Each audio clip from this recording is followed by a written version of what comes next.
Motivational کہانی کے معزز دوستوں، السلام علیکم۔ دوستوں، میں اکثر امی کے ساتھ ایک بابا صاحب کے پاس دعا کروانے جاتی تھی۔ ان کا پرنور چہرہ دیکھ کر ایک انجانے سے سکون کا احساس ہوتا تھا۔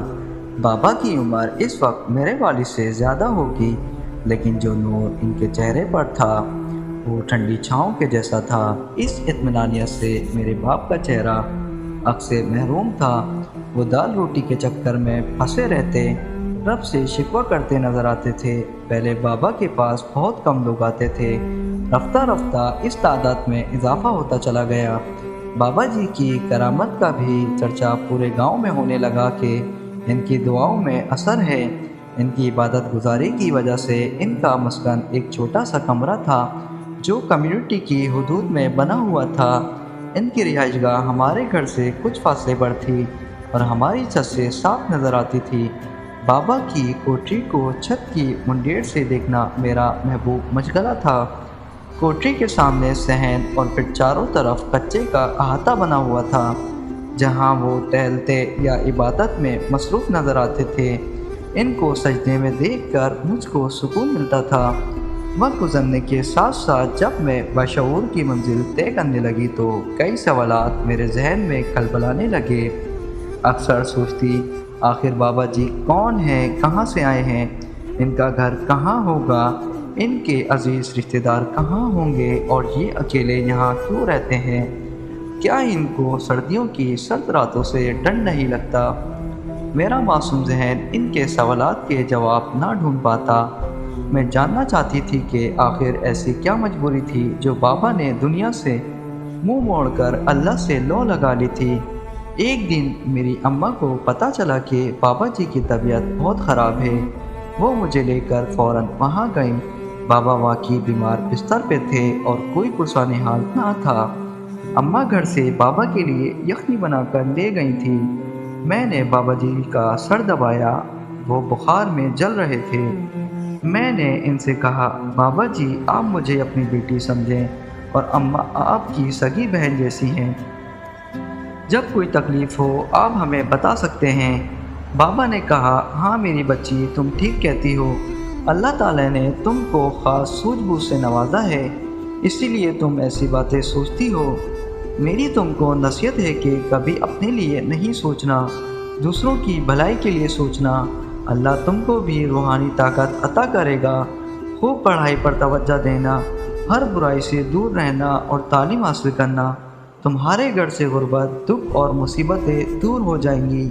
بیٹی، میں جاہل مطلوب نہیں ہوں، پڑھا لکھا ہوں، بس حالات نے مجھے ایسا بنا دیا کہ میں نے ہمت سے کام نہیں لیا۔ اپنے پیاروں کی موت کا دکھ نہ سہ سکا تو دنیا چھوڑ کر اللہ تعالیٰ سے لو لگا لی۔ جب بابا نے خود مجھے دل کی بات کہہ دی تو میری بھی ہمت ہوئی۔ تبھی میں نے کہا، بابا آپ نے مجھے سچے دل سے بیٹی کہا ہے تو آج مجھے بتا دیں کہ آپ کون ہیں اور وہ کیا حالات تھے جن کی وجہ سے آپ دنیا اور اپنے تمام رشتے چھوڑ کر یہاں اس مقام پر آ گئے ہیں۔ بابا نے کہا، بیٹی تم وعدہ کرو کہ جو میں اپنے بارے میں بتاؤں گا وہ تم کسی سے نہ کہو گی۔ میں نے وعدہ کیا تو انہوں نے مجھے اپنے بارے میں سب کچھ بتا دیا۔ کہنے لگے، بیٹی میرا تعلق ایک ایسے گھرانے سے ہے جہاں روایتوں کی ایک چھوٹی سی دنیا آباد تھی۔ تعلیم حاصل کرنے پر شدید دشواریوں کا سامنا کرنا پڑتا تھا، کیونکہ تعلیم ان کے ذہنوں کو منور کر دیتی تھی جو عام روایتوں کے غلاموں کو گوارا نہ تھا۔ ہمارے ساتھ بھی یہی ہوا۔ میرے والد صاحب نے تمام مخالفتوں کے باوجود تعلیم کا دامن ہاتھ سے نہ چھوڑا۔ والد صاحب نے اپنے شوق کے بل بوتے پر اعلیٰ تعلیم حاصل کر لی اور شہر آ گئے۔ وہ اب کسی تعلیم یافتہ گھرانے میں شادی کرنا چاہتے تھے، مگر یہ خواہش بس ایک خواہش ہی رہی، کیونکہ ہمارے دادا نے عزت کا معاملہ کہہ کر ان کی شادی ایسی لڑکی سے کرا دی جس سے وہ منسوب کیے گئے تھے۔ والدہ ایک سیدھی سادی خاتون تھی، ہیرا پھیری سے ان کا دور دور تک واسطہ نہ تھا۔ شادی کے بعد میرے والد نے صبر کر لیا اور اماں کو اپنے رنگ میں ڈالنے کی بھرپور کوشش کرنے لگے۔ اماں نے بھی کوشش کی اور خود کو کافی حد تک بدل لیا۔ میرے بڑے بھائی بھی تعلیم یافتہ اور ایک سرکاری افسر تھے۔ وہ عمدہ خیالات کے مالک بھی تھے۔ گھر کا انتظام و مالی طور پر استحکام ان کی فراست اور کمائی پر تھا۔ ان کی شادی بھی والد صاحب نے چچا کی بیٹی سے کرا دی۔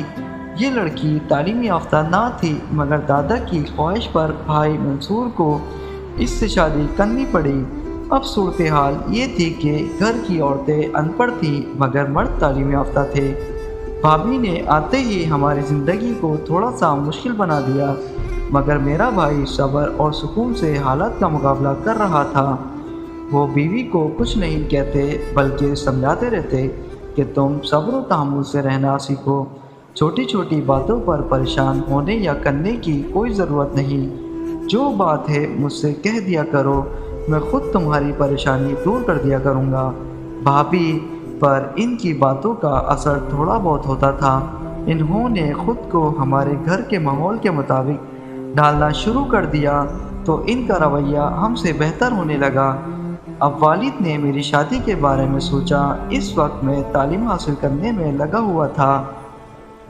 میرا ارادہ ڈاکٹر بننے کا تھا۔ انہی دنوں میرے چچا زاد کی شادی تھی اور ہمیں گاؤں جانا تھا۔ میں نے 12ویں کے پرچے دیے، ابھی پریکٹیکل باقی تھا، چنانچہ کتابیں ساتھ رکھ لی کہ گاؤں میں شادی بھی اٹینڈ کر لوں گا اور جب وقت ملے گا پڑھائی بھی کر لیا کروں گا۔ گاؤں جاتے ہوئے میں ہمیشہ پرجوش ہوا کرتا تھا۔ مجھے قدرتی مناظر بہت پسند تھے اور ہمارا گاؤں تو پہاڑ کے دامن میں واقع تھا، جو ہماری بستی پر ایک خوبصورت صاحبان کی ماندن سایہ فکن تھا۔ ہم شادی سے ایک دن پہلے گاؤں پہنچے۔ ہم کافی لمبا سفر طے کر کے آئے تھے، اس لیے آرام کے لیے اندر چلے گئے، لیکن میں گھر میں بیٹھنے نہیں آیا تھا۔ میں پہاڑ کی طرف چل پڑا۔ ابھی میری رشتہ داروں سے بھی ملاقات نہ ہو سکی تھی۔ اللہ تعالیٰ کی قدرت اور خوبصورتی میں محور چلتا چلا جا رہا تھا کہ اچانک میری ٹکر ایک لڑکی سے ہو گئی۔ آس پاس کے ماحول کا اثر تھا یا واقعی خوبصورتی تھی؟ اجلی اجلی دودھ جیسی سفید رنگت، بڑی بڑی کالی آنکھیں اور چہرے پر حیا کی سرخی۔ میں نے اسے دیکھا تو دیکھتا رہ گیا اور وہ ناگواری سے مجھے دیکھتے ہوئے میرے پاس سے گزر گئی۔ مجھے اس کے قد و خال مانوس لگے۔ میں نے وہی درخت سے ٹیک لگا کر تھوڑا ستانے کے لیے آنکھیں بند کر لی، تبھی مجھے اپنے کندھے پر کسی کا ہاتھ ربا کو محسوس ہوا۔ آنکھیں کھولی تو سامنے میرا چچا زاد بھائی کھڑا تھا، جو مجھے گھر میں نہ پا کر ڈھونڈتا ہوا یہاں آ گیا تھا۔ اس نے نہایت گرم جوشی سے مجھے سینے سے لگایا۔ ہم اسی کی شادی میں یہاں آئے تھے۔ ہم باتیں کرتے ہوئے گھر پہنچ گئے۔ گھر میں داخل ہوتے ہی میں حیرت اور خوشی سے چلا اٹھا، کیونکہ سامنے وہی لڑکی بیٹھی ہوئی تھی جو مجھے پہاڑ پر ملی تھی۔ وہ مجھے دیکھ کر گھبرا گئی۔ میں نے زمان سے پوچھا، یہ کون ہے؟ وہ بولا، تم نہیں جانتے، یہ میری چھوٹی بہن بختاور ہے۔ جب تم لوگ شہر چلے گئے تھے تب یہ بہت چھوٹی تھی، تبھی تم اس کو نہیں پہچان سکے۔ میں نے اس کو بچپن میں دیکھا تھا، تبھی مجھے اس کے خد و خال جانے پہچانے سے لگے تھے۔ اسی دن فیصلہ کر لیا کہ میں شریک حیات یہی لڑکی ہوگی، جبکہ بھابھی کے کہنے سے بھائی صاحب نے سوچ رکھا تھا کہ وہ میری شادی اپنی بیوی کی چھوٹی بہن سے کروا دیں گے۔ بے شک میں بختاور کو نہ دیکھ لیتا تو اپنے بھائی کی بات نہ ٹالتا۔ میں جو کتابیں لے گیا تھا وہ ویسے ہی لے آیا۔ 2 روز بعد میرا پریکٹیکل تھا۔ مجھے میڈیکل کالج میں داخلے کے لیے میرٹ بنانا تھا۔ شادی کے 15 روز بعد زمان اپنی بیوی کے ساتھ ہمارے گھر آیا۔ والد صاحب نے ان کی دعوت کی تھی۔ زمان نے مجھے بتایا کہ وہ شہر میں کوئی کاروبار کرنا چاہتا ہے، کیونکہ گاؤں میں تھوڑی بہت کاشتکاری سے گزر بسر نہیں ہوتا۔ میں نے کہا، تم شہر آ جاؤ۔ چچا نے بختاور کو پرائمری تک تعلیم دلوائی تھی۔ اس کی بھابھی بھی خواہش تھی کہ شہر میں تعلیم حاصل کر سکے۔ کچھ دنوں بعد زمان گاؤں سے کچھ زمین بیچ کر سرمایہ لے آیا اور اپنا کاروبار شروع کر دیا۔ میں بھی اس کے کاروبار میں ہاتھ بٹانے لگا۔ ان دنوں میں FSC کر چکا تھا اور فارغ تھا۔ میڈیکل کے لیے ابھی داخلے شروع نہیں ہوئے تھے کہ بابا جان نے کاروبار میں میری دلچسپی دیکھی تو اپنی سیٹ سے مجھے کچھ سرمایہ دے کر دے دیا کہ میں بھی زمان کے ساتھ کاروبار میں شریک ہو جاؤں۔ ہم نے مل کر مارکیٹ میں کپڑے اور باقی آلات کی دکان کھول لی۔ کاروبار اللہ کے فضل سے چل پڑا۔ اب زمان گھر والوں کو بھی شہر لے آنا چاہتا تھا۔ وہ اپنے کنبے کی رہائش کے لیے مکان ڈھونڈنے لگا۔ میں چاہتا تھا اسے کہیں ہمارے گھر کے نزدیک مکان مل جائے۔ ہم ایک قدیمی محلے میں رہتے تھے اور ہمارا گھر بھی داد پر دادا کے زمانے سے بنا ہوا اور پرانا تھا، لیکن مضبوط اور وسیع تھا۔ لہٰذا والد صاحب نے کہا کہ تم لوگ فی الحال ہمارے مکان کے ایک حصے میں رہو۔ اگر تنگی محسوس ہو تو اطمینان و سکون سے اپنے لیے رہائش ڈھونڈ لینا۔ میں نے بھی زور دیا تو اس نے ہماری بات مان لی اور امی جان نے مکان کا آدھا حصہ جو تقریباً خالی رہتا تھا ان کو رہنے کے لیے دے دیا۔ ہم سب خوش تھے کہ ہمارے قریبی رشتہ دار آ گئے تھے اور گھر میں رونق ہو گئی تھی، لیکن بھابھی خوش نہیں تھی۔ وہ اکڑی اکڑی رہنے لگی۔ میں اب نتیجے کے انتظار میں تھا اور کاروبار پر بھی توجہ دے رہا تھا۔ بابا جان حیران تھے کہ ایک لابالی لڑکا اتنی جلدی کیسے عملی زندگی میں جذب ہو گیا۔ میرا رزلٹ اچھا آیا، میڈیکل کالج میں داخلے کی ٹھانی۔ والد خوش تھے کہ میں نے اتنی محنت کی تھی اور اب میرے لیے میڈیکل میں داخلہ کچھ مشکل نہ تھا۔ میں سوچ بچار میں تھا کہ کیا کروں۔ میڈیکل میں داخلہ لیتا تو والد میری شادی 4-5 سال تک ملتوی کرتے تھے۔ اس مدت میں ممکن ہے کہ بختاور کے والدین اس کی شادی کہیں اور کر دیتے۔ بہت سوچنے کے بعد میں نے میڈیکل کالج میں داخلہ نہ لینے کا اعلان کیا اور والد صاحب سے کہا کہ میں کاروبار کرنا چاہتا ہوں، لیکن زمان نے مجھے ایسا نہ کرنے دیا۔ اس نے کہا کہ تم کو پڑھائی کے بعد جو وقت ملے کاروبار کو دینا، مگر پڑھائی مت چھوڑو اور کالج میں داخلہ ضرور لو۔ یہ تمہارے مستقبل کا سوال ہے۔ میرے بابا بھی یہی چاہتے تھے۔